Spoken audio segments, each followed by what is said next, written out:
Сиз кыжалат болбоңуз, дүйнө ушундай.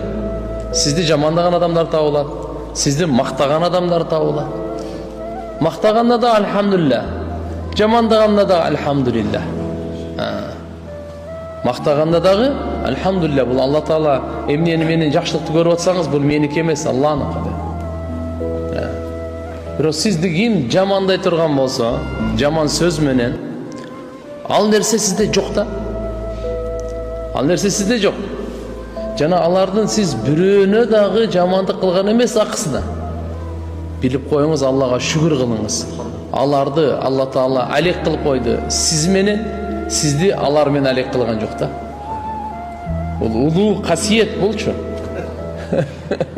Алар бардыгы сиз менен алек, ла менен ахиреттин талкалапчы. Сиз алар менен алек эмессиз да, сиз буга мактоо айтыңыз кайрачы. Единственное, что билиң,